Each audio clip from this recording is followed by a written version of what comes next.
Looks like something's going down at the CVS. Big time. Oh. Whoa. Yeah, they're just parked out there. That's serious. That's two serious stops I just now came across. One at the airport and then one right there at CVS. Yeah, they just left the car right out there in the middle of the parking lot. They didn't park in the parking space or anything. That's crazy. Yeah, something big time went down. There's a Whataburger like right up down this way. Inwood's right over here too. That's where I saw Blair Witch Project. I also saw a Racerhead. I saw a Racerhead there, and I'm not gonna lie, I was stoned. Yeah, we got this guy named Luke. I hung out with. I believe it was Luke. He had crazy hair, and he hung out with a guy. Was his name Philip? Yeah, his name was Philip, and he had a lazy eye. Or like a pretty bad one, but he was the funniest guy I ever met. He could play piano. He was in a play with me called The Man Who Came to Dinner. I played banjo. We did it out in Mansfield, Main Street. And Luke would go to Hip Pocket Theater with his video camera, and Johnny Simons would kick him out. He tried to record a play called Girls from Girdleville Greet Men in BVDs a long time ago in like 1990. Was it 1994? It was the summertime. I think maybe 94. The summer of 94. Let's see. I would have started Wesleyan in 93 after the summer, 94 summer. Yeah, it was 1994 summer.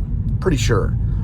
But Luke went in there with a video camera and wanted to record it, and Johnny Simons kicked him out. He said he could not do that, and made him leave the theater. He had to leave the theater to get to see it. I think Philip went with him. They smoked weed like Cheech and Chong.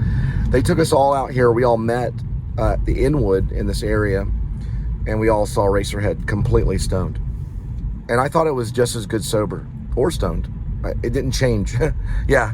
When I watched Racerhead stoned, it was exactly the same as if I was sober. It was no different at all. I didn't have any different feelings or anything. I did smile more when I was stoned, but I didn't like sit there and laugh, like they were laughing. I didn't. They were laughing, they were crying laughing, but I didn't. I still took it as serious as I would if I was sober. It was no different.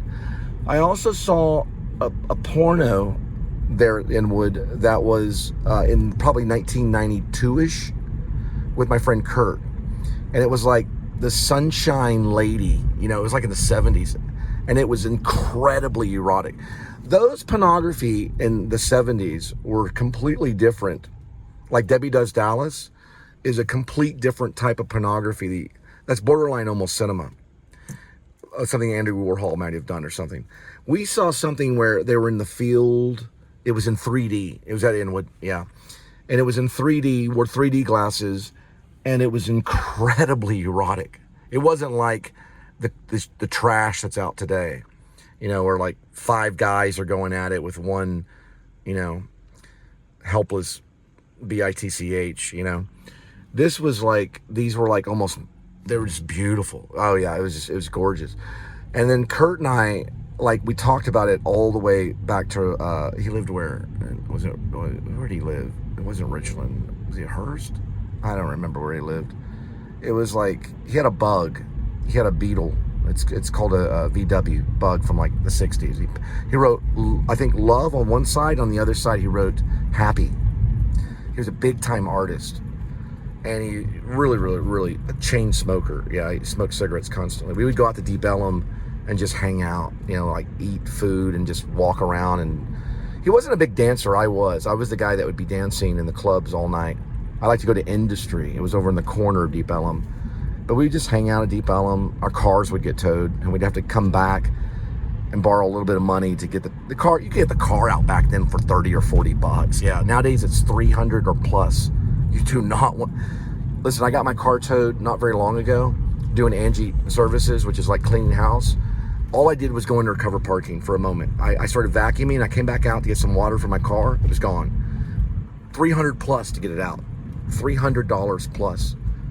And I had to get these 2 lesbians to take me to I guess it was a tow truck dump. Well, I don't know if it was a tow truck dump. At least they drove me there and dropped me off. They didn't mind doing that. They were lesbians, yeah. And I don't even know where I found them. Where did you find? I know. The lesbians came to my rescue. Hey, listen, guys. The lesbians came to my rescue. I was trying to vacuum. No, I know who they were. I know who they were now. They were. Their father was being put in hospice, and that was his apartment that I was cleaning. And I called. They were the employer, yeah, of Angie Services. So I called them and I said, my car's gone. Can you please help me? You know, and they're like, okay, we'll be there in a minute. They pulled up in this SUV. They had to be, maybe they weren't. They may not have been lesbians. I didn't ask. I didn't say, hey guys, did you get your liquor license? I didn't do the code. But they drove me to the place where the what's it called? It's a tow truck dump. What is that called? Where the cars end up. The tow truck. It's in the Quentin Tarantino Pulp Fiction movie. Where they leave the cars. Where is that when they tow it? What's that place called? Where they tow the car and they leave it? It's all shady and illegal.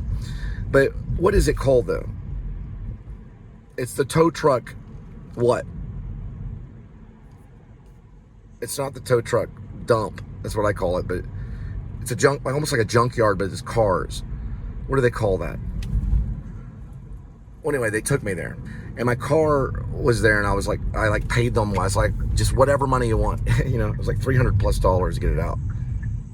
Back in the day when we went to Deep Ellum, it was like $30 to get the car out, or maybe 50. Yeah, probably about 50 to get the car out. Back in '93. Now it's $300 to get your car out. Probably more now. Total corrupt, man. Totally corrupt. And this was only being under the covered parking for like 30 minutes. And they got my car that quick. I know it's corrupt. That Walmart's very weird. It's a weird Walmart. All right. I'm going to drop off some luggage.